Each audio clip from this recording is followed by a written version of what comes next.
Innal hamdalillah nahmaduhu wa nasta'inuhu wa nastaghfiruh wa na'udzu billahi min syururi anfusina wa min sayyiati a'malina may yahdihillahu fala mudhillalah wa may yudlil fala hadiyalah. Asyhadu an la ilaha illallah wahdahu la syarikalah wa asyhadu anna Muhammadan abduhu wa rasuluhu alladzi la nabiyya ba'dah. Amma ba'du. Alhamdulillah, pada kesempatan kali ini kita melanjutkan kembali pembahasan kita tentang mutiara-mutiara dalam ilmu Islam, tentunya yang bersumber dari Al-Quranul Karim, yang muncul dari Al-Quran tersebut, yaitu mutiara ilmu yang dapat kita raih. Salah satunya adalah ilmu balaghah.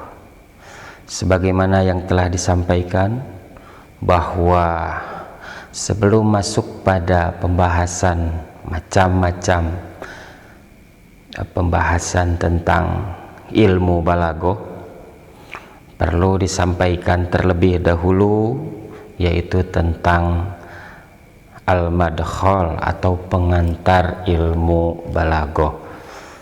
Oleh karena itu, sepintas direview kembali tentang pengantar ilmu balaghah yang sudah disampaikan, yaitu tentang al-fasahah.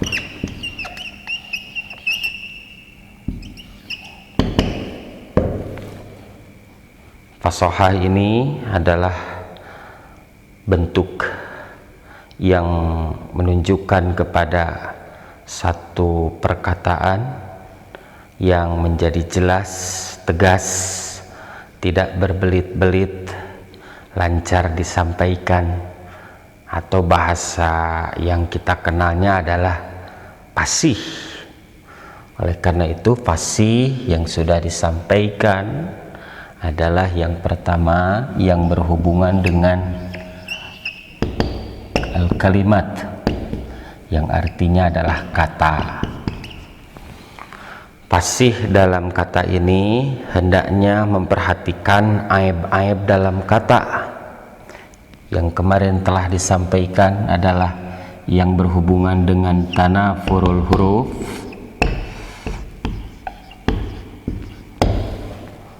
yaitu kata yang sulit dan berat untuk diucapkan dikarenakan antara satu huruf dengan huruf setelahnya itu sulit diucapkan. Kemarin disampaikan seperti kata dosh, do dengan shin sulit sekali. Kemudian kata mustashzirat, shin dengan zai, yang artinya adalah yang terpintal atau tali atau ikatan. Selanjutnya yaitu mukhalafatu qiyas.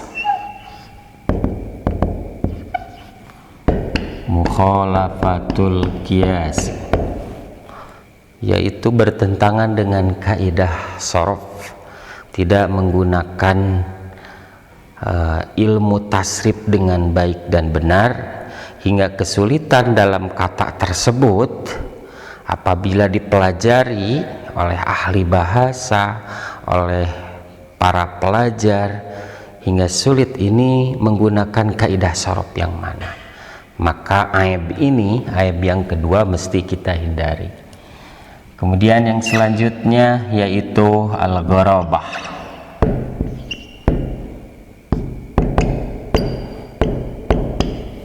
Al-gharabah artinya gharib, asing, kata yang asing. Kata tersebut dalam kamus-kamus yang secara umum itu tidak ditemukan, tetapi kita bisa menemukannya setelah kita mempelajarinya, kamus-kamus yang lama, kamus Buhun, di mana kata itu dulu pernah digunakan, kemudian diganti dan ada yang mempergunakan lagi hingga sulit untuk memaknai kata tersebut dikarenakan asing, kata itu sudah tidak berlaku kembali. Oke, yang selanjutnya dalam fasih ini yaitu yang perlu diperhatikan yang kedua adalah fasih dari segi kalam. Kalau tadi kalimat adalah kata, tapi kalau kalam adalah kalimat,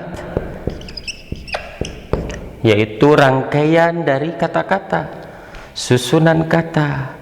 Setelah dirangkai, maka mesti diperhatikan pula jangan sampai ada aib-aib atau kecacatan dalam susunan kata tersebut hingga sulit untuk dipahami. Maka dari itu sifat daripada fasohah mesti kita perhatikan. Jangan sampai ketika kita menyampaikan satu ide, gagasan, keterangan-keterangan yang ada dalam Al-Quran dan Sunnah, kata tersebut sungguh sangat asing sekali. Oke, pada kalimat atau kalam mesti dihindari aibnya sama 3. Yang pertama yaitu terhindar dari tanafurul kalimat.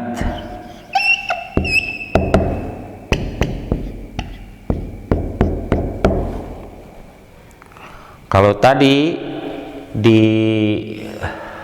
kalimat ada istilah tanapurul huruf, tetapi dalam kalam ada tanapurul kalimat. Kalau kita perhatikan satu katanya, satu kata misalnya qoroba, kita ambil saja contohnya di sini, qoroba atau qoruba, qoruba, masing-masing tidak ada huruf ilat, huruf yang dikatakan huruf cacat menurut ahli sorof, semuanya adalah huruf asli, tidak ada kesulitan dalam mengucapkan. Tetapi ketika dirangkai dengan kata yang hampir mirip dengan susunan kata yang sebelumnya, kita ambil contohnya saja.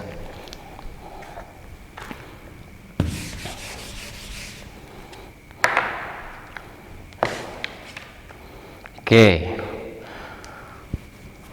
misalnya dalam perkataan penyair, walaisa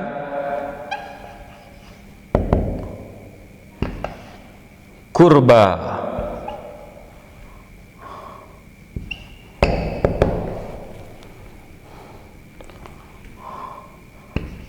qabrin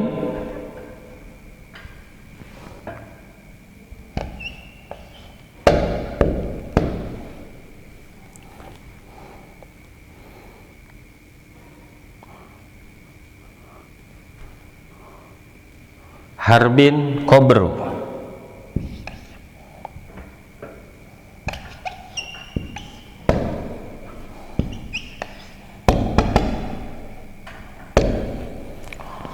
Walaisa qurba qabrin qabri harbin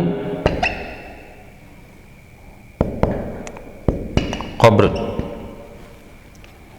Biasanya dalam syair ininya tidak menggunakan tanwin, qabru.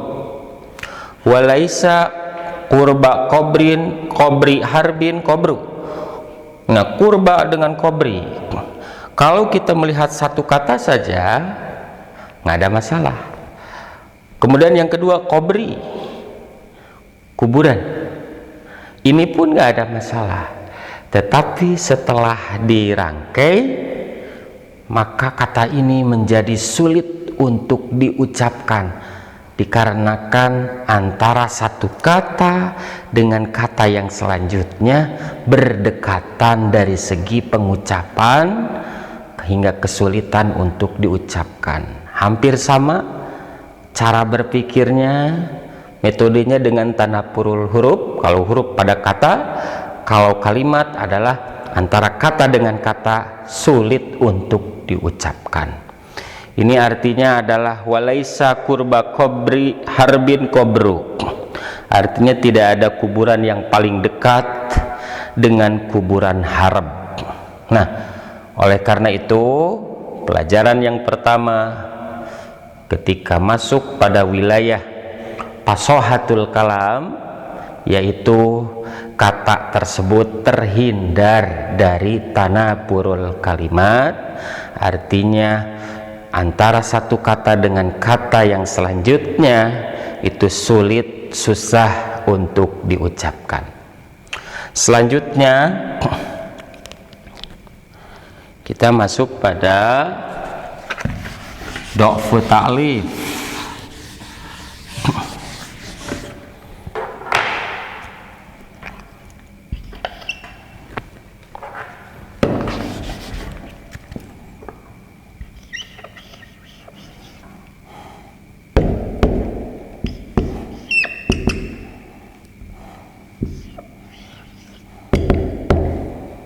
Do'fu ta'lif,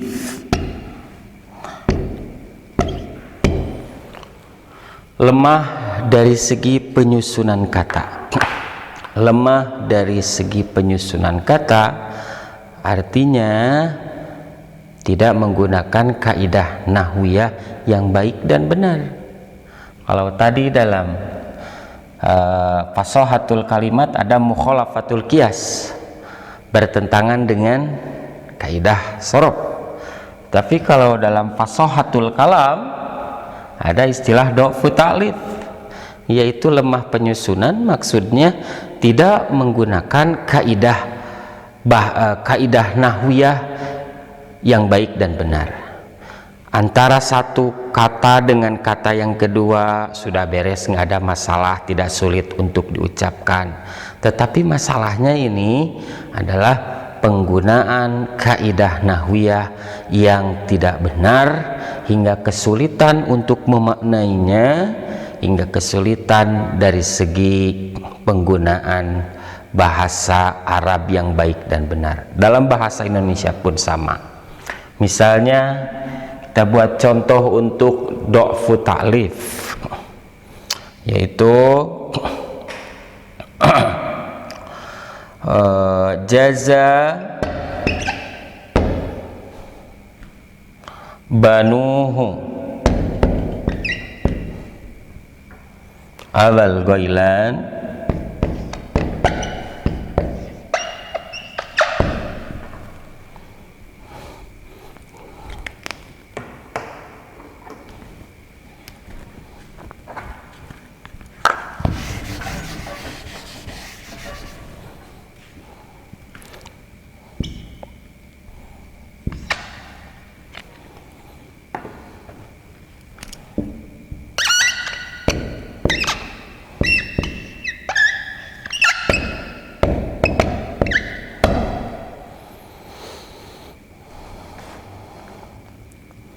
an kibrin.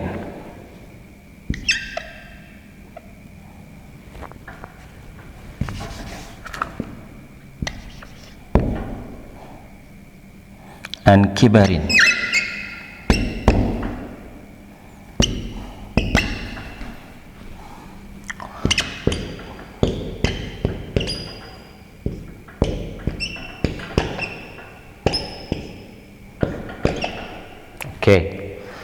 Jaza banuhu Abal Ghailani an kibarin, artinya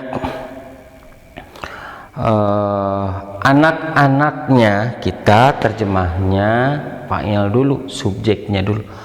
Anak-anaknya membalas Abu Ghailan an kibarin ketika di masa tua. Kita perhatikan dalam ilmu nahwu dikatakan di sini ada domir. Domir itu selayaknya kembali kepada yang sebelumnya. Artinya kita bisa melihat bahwa keberadaan domir tersebut tentunya berada di belakang. Kalau kita perhatikan domir ini, dia tidak kembali kepada sebelumnya karena memang kata-katanya cuma segini, tidak ada kata yang lain. Tetapi maksud penyair bahwa huwa di sini kata ganti domir ini kembali kepada abal ghailan. Abal ghailan. Oleh karena itu ada tidak domir yang kembali ke depan? Seharusnya domir itu kembali ke belakang. Dan ini adalah kecacatan dari segi kalimat atau kecacatan dari segi kalam. Susunan katanya menjadi cacat karena dha'fu ta'lif, yaitu lemah dari segi susunan karena tidak menggunakan kaidah nahwiyah yang baik dan benar.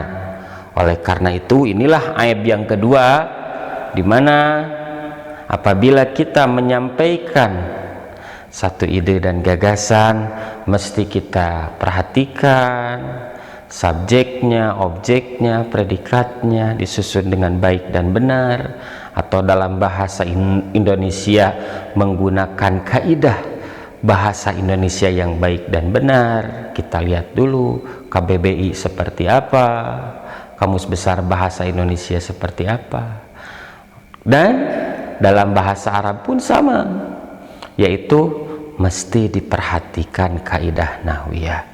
Perlu disampaikan terlebih dahulu bahwa ilmu balaghah ini adalah ilmu lanjutan, yaitu setelah nahwu dan setelah sorob.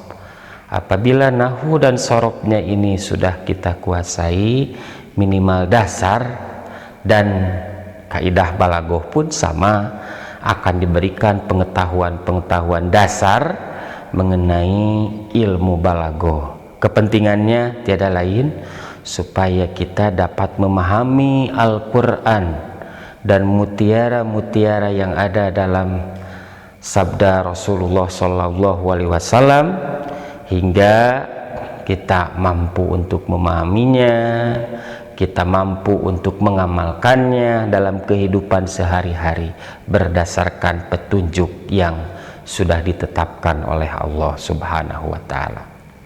Oke, ini adalah cacat yang kedua. Artinya dalam contoh ini, anggap saja ini adalah salah satu contoh bahwa tidak boleh domir itu kembali ke depan, tetapi domir itu harus kembali ke belakang. Artinya domir tersebut mesti siapakah dia, anaknya itu. Masa anaknya ke depan, anaknya itu ke belakang. Oke, ini bagian yang kedua pada fasohatul kalam yang mesti diperhatikan, yaitu jangan sampai aib cacat dari segi menyusun kata tidak menggunakan kaidah nahwiyah dengan baik dan benar.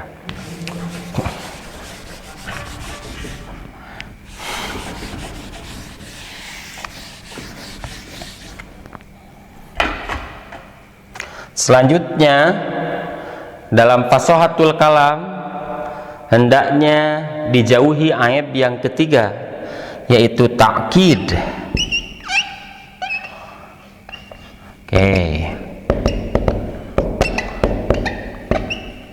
Ta'kid. Ta'kid ini artinya apa? Rancu. Ta'kid ini sulit sekali dipahami makna yang terkandung pada kalimat tersebut. Ini bisa dikatakan kenapa sampai ada kesulitan dari segi pemaknaan. Alasannya ada dua, karena kata tersebut tidak menggunakan kaidah nahwiyah, dan yang kedua adalah takkid maknawi. Takkid maknawi adalah rancu dalam memahami, sulit sekali mana arti yang kuat, arti yang sesuai dengan apa yang disampaikan oleh si mutakalim atau orang yang berbicara. Oleh karena itu takkid ini ada dua. Yang pertama adalah takkid lafzi.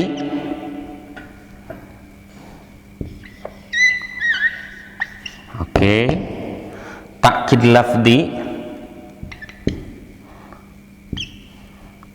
Takkid lafzi.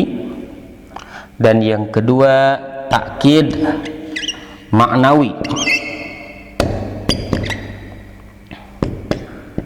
Oke. Takkid lafzi dan takkid maknawi.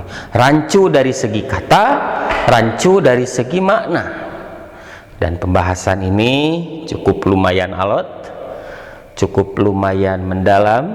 Oleh karena itu seyogianya para santri, para pendengar untuk senantiasa memperhatikan tartib ulum, tartib ilmu, di mana ketika kita mempelajari balaghah agar tidak susah, maka perlu diperhatikan kita mempelajari shorof dan nahwiyah yang tuntas hingga ilmu selanjutnya, yaitu yang terdapat dalam bahasa Arab balaghah, mampu kita pahami dengan mudah pula insya Allah.